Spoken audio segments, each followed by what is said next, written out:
नमस्कार। हिंदी कथा साहित्य को समर्पित इस कथा पटल पर आप सभी का हार्दिक स्वागत है। आज के अंक में लेकर आई हूँ कहानी जिसका शीर्षक है हरी बिंदी।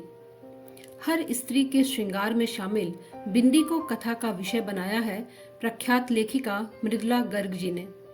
मृदुला गर्ग की एक और कथा इस कथा पटल पर उपलब्ध है, उसे भी जरूर सुने। हरी बिंदी के माध्यम से लेखिका स्त्री की महज छोटी छोटी इच्छाओं को स्पेस देने की वकालत करती हैं। कहानी की नायिका अपने परिवार और वैवाहिक जीवन से सिर्फ एक दिन खुद के लिए निकालती है। उसके माथे पर लगी हरी बिंदी उसकी निजी स्वतंत्रता का प्रतीक बन जाती है। यह कहानी देश के कई विश्वविद्यालयों के हिंदी साहित्य के पाठ्यक्रम में भी शामिल है। तो आइए सुने हरी बिंदी। आंख खुलते ही आदतन नजर सबसे पहले कलाई पर बंधी घड़ी पर गई।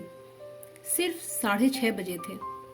उसने फौरन दोबारा कसकर आंखें बंद कर ली और इंतजार करने लगी कि अब पलंग चरमराएगा और आवाज आएगी, उठना नहीं है क्या? पर जब कुछ देर चुप्पी बनी रही तो आंखें खोलकर देखा, बिस्तर पर वह अकेली है। अरे हाँ, रात ही तो राजन दिल्ली गया है, याद ही नहीं रहा। तो अब उठने की कोई जल्दी नहीं। उसने ढेर सारी हवा गालों में भरकर लंबी सांस छोड़ी और पूरे बिस्तर पर लोट लगा गई। दूसरे सिरे पर जाकर मुंह पर बांह रख लेटी तो कानों में घड़ी की टिक टिक बज उठी। वह मुस्कुरा दी। उसे कलाई पर घड़ी बांधकर सोने की आदत है। रोज राजन चिढ़कर कहता है, यह क्या सारी रात कान के पास टिक टिक होती रहती है, इसे उतारो ना। उसने मुंह पर से बांह हटा ली, तकिया खींचकर पेट के नीचे दबा लिया और लंबे चौड़े पलंग पर बाहें फैलाकर औंधी लेट गई। ओह, सुबह देर तक सोने में कितना आनंद आता है।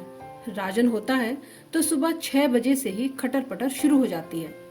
चाय नाश्ते की तैयारी, दोपहर का खाना, 8 बजे राजन दफ्तर के लिए रुखसत। न जाने राजन को जल्दी उठने का क्या मर्ज है। खैर, आज तो वह स्वतंत्र है, जो चाहे करे। उसने शरीर को ढीला छोड़ दिया और दोबारा सोने की तैयारी करने लगी।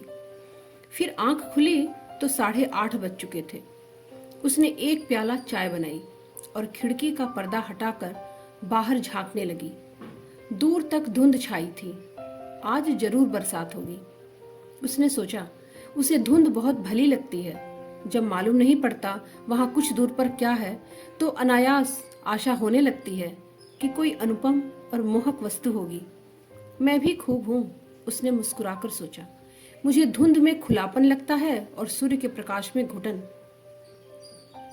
चाय पीकर गर्म पानी से देर तक नहाया जाए, उसने सोचा और बाल्टी भरने लगी। फिर ठंडे पानी की फुहार ही ऊपर छोड़ ली और एक गजल गुनगुना उठी। बड़े तौलिए से खूब रगड़कर बदन पोंछा। आज एक अद्भुत स्फूर्ति और उत्साह का अनुभव हो रहा है। नीले रंग का कुर्ता और चूड़ीदार पहना तो नीले रंग की बिंदी माथे पर लगाने को हाथ बढ़ गया। फिर न जाने क्या सोचकर उसे छोड़ दिया और बड़ी सी हरी बिंदी लगा ली। राजन होता तो कहता, नीले पर हरा क्या तुक है। उसने दर्पण में दिख रही अपनी प्रतिछाया को जबान निकालकर चिढ़ा दिया और कहा, तुक की क्या तुक है, और खिलखिलाकर हंस पड़ी। दराज खोली तो नजर चांदी की बाली पर पड़ गई। उठाकर कानों में लटका ली। विवाह के बाद से पहननी छोड़ दी थी। नकली है ना, और जरूरत से ज्यादा बड़ी, राजन कहता है। एक पुराना बैग हाथ में ले झपट कर बाहर निकल आई। बरामदे में मुंडू बैठा आराम से सिगरेट फूंक रहा था। राजन की उसे देखते ही हथेली में छिपा बड़ी संजीदगी से बोला, खाना क्या बनाऊं? उसने कहा, कुछ नहीं खाएंगे, तुम्हारी छुट्टी। मुंडू की घबराई सूरत देखकर हंस पड़ी और बोली, मेरा मतलब जो तुम्हें अच्छा लगे बना लो, तुम्हें ही खाना है, चाहे खाओ चाहे छुट्टी मनाओ। बिना यह चिंता किए कि ठीक कहाँ जाएगी या क्या करेगी, वह सड़क पर कुछ दूर चलती चली गई। बस इतना जानती है कि आज का दिन यूं ही नहीं जाने देगी। कुछ तय करने से पहले बारिश शुरू हो गई। उसने कुछ दूर भागकर टैक्सी को आवाज लगाई और भीतर घुसकर सोचने लगी, अब टैक्सी ली है तो कहीं ना कहीं जाने को कहना पड़ेगा। जहांगीर आर्ट गैलरी, उसने जो सबसे पहले मुंह में आया कह दिया। गैलरी में किसी आधुनिक चित्रकार की प्रदर्शनी हो रही थी। विशेष कुछ समझ में नहीं आया, पर आनंद अवश्य आया। आज कुछ भी करने में आनंद आ रहा है। एक चित्र के आगे वह काफी देर खड़ी रही। देखा, पूरे कैनवास पर रंग बिरंगी रेखाएं इधर उधर दौड़ी चली जा रही हैं। अरे, उसने सोचा, यह तो बिल्कुल मेरे कुर्ते की तरह है।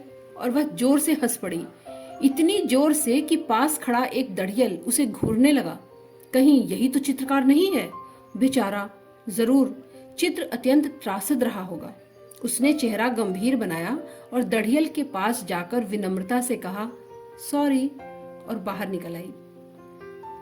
बाहर आकर ख्याल आया, हो सकता है वह कलाकार ना हो, उद्योगपति हो। दो किस्म के इंसान दाढ़ी रखने का साहस करते हैं, कलाकार और सामंत। सामंत अब रहे नहीं, उनका स्थान उद्योगपतियों ने ले लिया है। तब तो दिन भर यही सोचता रहेगा कि उसने सॉरी क्यों कहा। उसमें भी नफे की गुंजाइश ढूंढता रहेगा। वह दूने वेग से हंस दी। फिर देखा, बारिश थमी हुई है, पर आकाश अब भी काफी गुस्सैल नजर आ रहा है। पूरा बरसा नहीं, उसने सोचा, और सड़क थाम ली। सड़क के किनारे रेस्तरां देख याद आया कि काफी जोर से भूख लगी है। भीतर जाकर चटपट आदेश दे दिया, एक गर्मा गर्म आलू की टिकिया और एक आइसक्रीम एक साथ। बैरे ने आश्चर्य दिखाया, एक साथ? हाँ, कोई एतराज है? नहीं, अभी लाया। उसे ठंडा और गरम एक साथ खाना भला लगता है। कहते हैं दांत खराब हो जाते हैं। कितना चटपट काम हो गया आज। राजन रहता है तो बढ़िया जगह बैठकर आराम से खाने की सूची देखने के बाद सोच विचार कर आदेश दिए जाते हैं। खाकर बाहर निकली तो सोचा, पास किसी सिनेमा घर में पिक्चर देख ली जाए। किस्मत से अंग्रेजी की पुरानी मजाकिया पिक्चर मिल गई, डैनी के की। राजन कहता है, न जाने तुम्हें डैनी के कैसे पसंद है। मुझे तो उसके बचपने पर हंसी नहीं आती, पर उसे आती है, खूब आती है। फिर हंसी पर हंसी आती है, कभी कभी बेबात आती है, जैसे आज। पिक्चर के दौरान वह आज और दिनों से ज्यादा ठहाके लगा रही थी। पास बैठे आदमी की सूरत अंधेरे में दिख नहीं रही थी, पर हंसी की आवाज जरूर सुनाई पड़ रही थी। पता लग रहा था हंसने में वह उससे 2 कदम आगे है।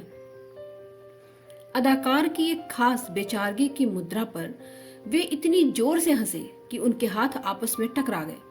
सॉरी कहने के इरादे से एक दूसरे की तरफ मुड़े, पर माफी मांगने के बजाय एक ठहाका और लगा गए। उसके बाद हर बार यही हुआ। हंसी आने पर वे अनायास एक दूसरे को देखते और मिलकर हंसते। खेल खत्म होने पर एक साथ बाहर निकले तो देखा 4:30 बजे ही काफी अंधेरा हो चला है। आकाश यूं तना खड़ा है कि अब वर्षा, अब वर्षा। उसने अपने उस पड़ोसी से कहा, कितना सुहावना दिन है। उसने कुछ अचरज से कहा, सुहावना या बेरंग? हाँ, कितना सुहावना बेरंग दिन है। वह हंस पड़ा, समझता हूं, सूरज यहाँ रोज जो निकलता है, पर धुंध कभी कभी होती है। 8 महीनों में आज पहली बार। अब मानसून शुरू हो जाएगी। उसने कहा, हाँ, आज खूब बरसेगा। फिर अनायास जुड़ा, आप कॉफी पिएंगे? जरूर। हल्की हल्की फुहार पड़नी शुरू हो गई तो दोनों भागकर सामने वाले रेस्तरां में जा घुसे। उसने बाल झटक दिए और बोली, आपका छाता कहाँ है? छाता? हाँ, आप लोग हमेशा साथ में रखते हैं ना। वह ठहाका मारकर हंस पड़ा, इंग्लैंड में। उसने कहा। कॉफी मंगाकर दोनों सामने काले पड़ाए समुद्र को देखते अपने अपने ख्यालों में खो गए। सहसा उसकी आवाज सुनकर वह चौंकी। आप क्या सोच रही हैं? यह जानने के लिए पेनी का खर्चा करने को तैयार हूं, वह कह रहा था। उसने हंसकर कहा, तो दीजिए। उसने निहायत संजीदगी से जेब में हाथ डाला और एक पेनी आगे कर दी। उसने उसे हथेली में बंद कर लिया। बतलाना तो सच सच होगा। उसने कहा, मैं सोच रही थी समुद्र में कूद पड़े तो कितनी दूर तक अकेली तैर सकूंगी। और आप क्या सोच रहे हैं? पर आपकी पेनी नहीं दूंगी। उसने मुट्ठी कसकर बंद कर ली, जैसे उसमें किसी आत्मीय का दिया उपहार हो। उसने पूछा, बुरा तो नहीं मानेंगी? नहीं, उसने कह तो दिया, पर दिल बैठ गया। अब वही घिसी पिटी आशिकाना बातें शुरू हो जाएंगी। मैं सोच रहा था बारिश बढ़ जाने पर यहाँ से वर्ली तक का टैक्सी भाड़ा कितना लगेगा। वह जोर से हंस पड़ी, दुर्भावना से नहीं, हर्ष के अतिरेक से। उसने कहा, मुझे रास्ते में छोड़ते जाएंगे तो आधा। बहुत खूब। पर उसने यह नहीं पूछा कि वह रहती कहाँ है। उसे लगा जीवन में पहली बार ऐसे इंसान के साथ बैठी है जो यह नहीं जानना चाहता कि उसके पति हैं या नहीं हैं, और हैं तो क्या काम करते हैं। समुद्र के जल पर गिरती वर्षा की बूंदें कितनी अच्छी लगती हैं। उसने कहा। कुछ देर दोनों चुप रहे।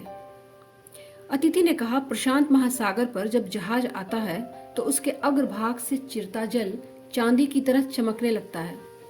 क्यों? आपने नहीं देखा?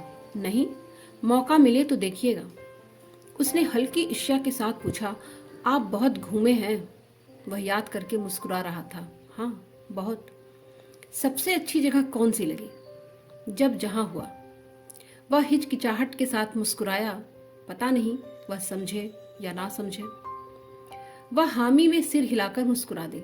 उसने देखा कॉफी खत्म हो चली है और बैरा बिल लिए आ रहा है। बाहर वर्षा थमने लगी है। धुंध छट रही है। नहीं, धुआंधार नहीं बरसेगा। वह संकेत झूठा निकला। अब धुंध हट जाएगी और तेज प्रकाश वाला सूर्य निकल आएगा। बिल आने पर उसने उठा लिया और कहा, न्योता मेरा था। अतिथि ने बहस नहीं की। शुक्र है, उसने सोचा। पैसे देने की जिद करने लगता तो सब कुछ बिखर जाता। टैक्सी लेकर चले थे कि घर आ गया। उतरते उतरते पैसे निकालने लगी तो उसने रोक दिया। रहने दीजिए। उसके माथे पर शिकन पड़ गई। क्यों? क्योंकि आज का दिन मेरे लिए काफी कीमती रहा है। कैसे? मैंने आज से पहले किसी को हरी बिंदी लगाए नहीं देखा। उसने स्निग्ध स्वर में कहा। वह जरा ठिठकी कि टैक्सी चल दी। कुछ दूर जाकर आंखों से ओझल हो गई। दोस्तों, आशा करती हूं कि कहानी आपको पसंद आई होगी। कहानी सुनकर लाइक का बटन भी जरूर दबा दें। कथा प्रेमियों के साथ इसे शेयर करें और हाँ, हिंदी साहित्य से जुड़े रहें। कथा सुनने के लिए आप सभी का बहुत बहुत आभार। नमस्कार।